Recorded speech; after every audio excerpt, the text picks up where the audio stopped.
Okay, deliberation, strategy, reflection. We're told these are the engines of progress, right? We've all bought into this idea that to move forward, you have to think deeply first.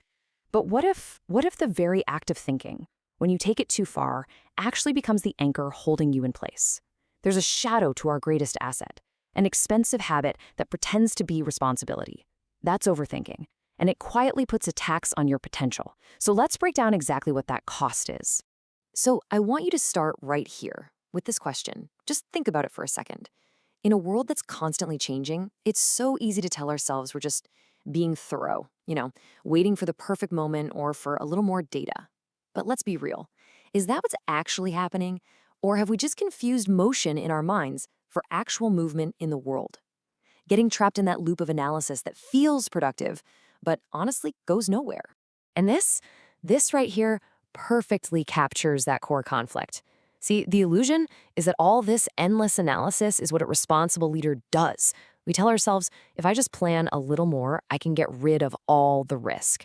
But the reality, while you're wrapped up in that cozy intellectual safety net, the one thing you absolutely need to succeed, momentum, is just quietly bleeding out. And let's face it, momentum almost never waits for you to feel ready. Okay, so let's make this tangible, because overthinking isn't just some harmless personality quirk. It has a real price tag for you, for your teams, for your whole career. And there are three specific compounding costs we really need to face. First up, the most obvious cost, your time. And it's our most finite resource, isn't it? Every hour you spend in that circular evaluation is an hour you're not spending building or testing or learning from reality. Every postponed decision is delayed growth. And here's the kicker we always forget. This loss isn't linear. It's exponential. The ground you lose today just makes tomorrow's climb that much steeper. Second, and this one is huge, it absolutely kills your momentum. Just think about it. Momentum is like a rhythm, right? A cadence of action. Overthinking is that hesitation, that sudden pause that just breaks the whole flow. And we've all felt this, haven't we? Restarting something feels so much heavier than it did to just begin. That simple task you put off now feels like this huge, intimidating project, paralyzed not by how hard it is, but by your own inaction. And the third cost? It makes you fight ghosts. You end up exhausting all your energy wrestling with scenarios that, let's be honest, will probably never even happen. We debate criticism before we've even shared the idea. And the crazy part is, overthinking doesn't reduce uncertainty, it magnifies it. It makes it bigger. In contrast, taking just one tiny step forward immediately swaps all that speculation for real-world data. So why do we even fall into this trap in the first place? Well, it comes down to this. Intellectual safety. There's this deep, subtle comfort in just staying in your head. In that space, you're not exposed, you can't be vulnerable, you can't be wrong, because you haven't actually acted yet. But let's be clear, real growth, real confidence, it isn't found in that safe space. It's forged out there, in the arena of applied effort. And this brings us to a massive paradigm shift. It's a shift that's absolutely required for modern leadership. See, we've been conditioned to think we need perfect clarity before we act, but that's a myth, and it's a myth that keeps incredibly capable people stuck.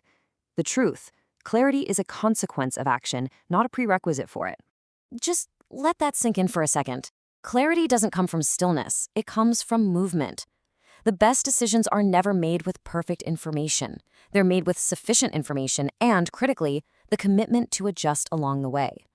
Waiting for perfect clarity is just a really elegant excuse for waiting forever. And this is what I love. This shows you why that's true. Action just generates better, more relevant data than speculation ever could. It's simple, really. You launch and you learn, you speak and you refine, you try something and you adjust. Reality will always, always be a faster and more honest teacher than theory. And here's the great irony in all of this. This trap, it doesn't usually catch the careless people. No, it catches the capable ones, the intelligent ones, the ones who can think in complex ways. And why is that? Well, when you can see all the variables, all the potential risks, all the possible outcomes, it is so easy to get paralyzed by that complexity. But we have to remember, intelligence without execution, well, that just becomes stagnation. Okay, so if the friction is this intellectual safety, and the big insight is that clarity comes from movement, then what's the actual operating system for taking action? It's a really simple but incredibly powerful framework that the most effective leaders and builders are using right now to navigate all this uncertainty. Let's call it the decision adjustment loop. Look, the antidote to overthinking isn't perfection. It's this iterative loop right here. It's so simple. You decide with the info you have, you act, you observe what happens in the real world, you adjust based on that new feedback, and then you just repeat the cycle.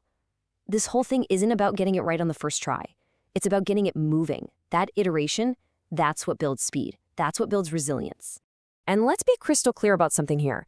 The goal is not to be impulsive. It's to be decisive. And there is a world of difference between the two. See, impulsiveness ignores consequences. Decisiveness, on the other hand, it accepts uncertainty as just a non-negotiable part of the journey. It's having the confidence to move forward knowing that you're gonna have to adjust. That adjustment is already part of the plan. Okay, so how do we make this real? I mean, how do we actually break that cycle of rumination and install this new operating system? Let's translate this whole framework into some practical daily habits. Here are 5 concrete things you can start doing, like today. First, set a decision deadline. Just time box the analysis. Second, define what acceptable risk actually looks like. What's the worst realistic outcome? And can you recover from it? Spoiler, you almost always can. Third, start smaller. Seriously, smaller than you think. Shrink the first step, not the whole ambition. Fourth, shift your focus. Stop tracking regrets and start tracking lessons. Every single action produces valuable data. And finally, build speed into your identity. Start seeing yourself as someone who acts, who learns, and who adjusts. All right, so now I am talking directly to you. What is that one decision, that one project, that one conversation that you have been circling for days or weeks, maybe even months? You know the one I'm talking about. The one you keep telling yourself you just need a little more information for.